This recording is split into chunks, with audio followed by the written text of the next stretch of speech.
खबर अमेरिका और चीन को लेकर, जिनके बीच अब टैरिफ को लेकर तनाव बना हुआ है और वहीं सेमीकंडक्टर भी इसमें एक बड़ा मुद्दा है। और कहा जा रहा है कि राष्ट्रपति डोनाल्ड ट्रंप के द्वारा लगातार कई कोशिशें की जा रही हैं कि चीन और अमेरिका के बीच जो चीजें हैं वो सही रहें, लेकिन चीन है जो अपनी शर्तों पर अड़ा हुआ है और लगातार अमेरिका की तरफ से दबाव बनाया गया, भले ही वो भारत हो या चीन पर हो, लेकिन दोनों ने साफ कर दिया है कि दोनों देश अपने लोगों के हितों का समझौता नहीं करेंगे। वहीं अब खबर है कि जो अमेरिका की चालाकी है उसे चीन समझ गया है। पूरा मामला क्या है देखिए इस रिपोर्ट में। आपको बता दें, व्हाइट हाउस के एआई प्रमुख डेविड सेक्स के अनुसार चीन ने इसे एनवीडिया कॉरपोरेशन के H200 चिप खरीदने, तो अमेरिका और चीन के बीच जो विवाद छिड़ा हुआ है, जो तनाव बना हुआ है, उसे लेकर अब ये नया मामला क्या है और चीन का प्लान क्या है और पूरी खबर क्या है देखिए इस रिपोर्ट में। दरअसल राष्ट्रपति डोनाल्ड ट्रंप ने कहा था कि एनवीडिया के H200 की शिपमेंट को चीन जाने देंगे। ये एडमिनिस्ट्रेशन की उस कोशिश का हिस्सा है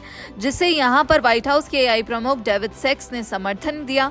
इस कोशिश का मकसद हुएवी टेक्नोलॉजीज कंपनी जैसी चाइनीज टेक कंपनियों को उनके ही घरेलू बाजार में अमेरिकी कंपनियों से मुकाबला करवाकर चुनौती देना है।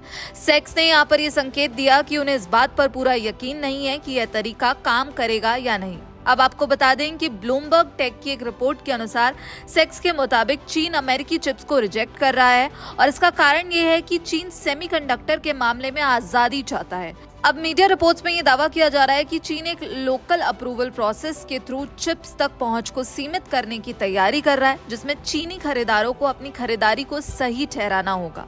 और सेक्स की टिप्पणियों से ये सवाल उठने लगा है कि एनवीडिया चीन से रेवेन्यू रिकवर कर पाएगा, जो एक ऐसा डेटा सेंटर मार्केट है जिसे इसने अपने पूर्वानुमानों से पूरी तरह हटा दिया है। लेकिन कंपनी के चीफ एग्जीक्यूटिव ऑफिसर जेनिसन हुआंग ने इस साल चीन से $50 बिलियन के रेवेन्यू का अनुमान लगाया है।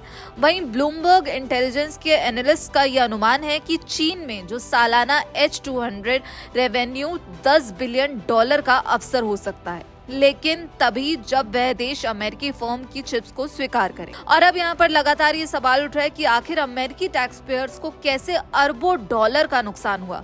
तो आपको बता दें कि एनवीडिया के अनुसार वेरीफाइड कस्टमर्स के लिए H200 लाइसेंस पर एडमिनिस्ट्रेशन के साथ काम करना जारी रखे हुए है।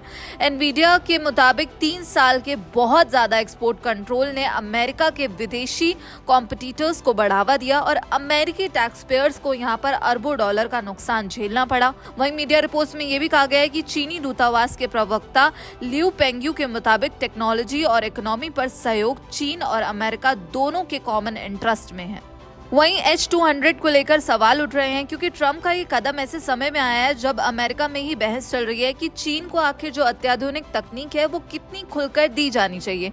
कुछ सांसद इस पर सवाल उठा रहे हैं, चेतावनी दे रहे हैं कि इससे चीन की तकनीकी और जो उसकी सैन्य ताकत है वो बढ़ेगी। और अब ये देखना होगा कि चीन और अमेरिका के बीच जो तकनीकी संतुलन है उसको ये मुद्दा कैसे प्रभावित करता है। फिलहाल इस खबर में इतना ही। बाकी देश और विदेश की खबरों के लिए आप जुड़े रहिए दैनिक जागरण के साथ। नमस्कार।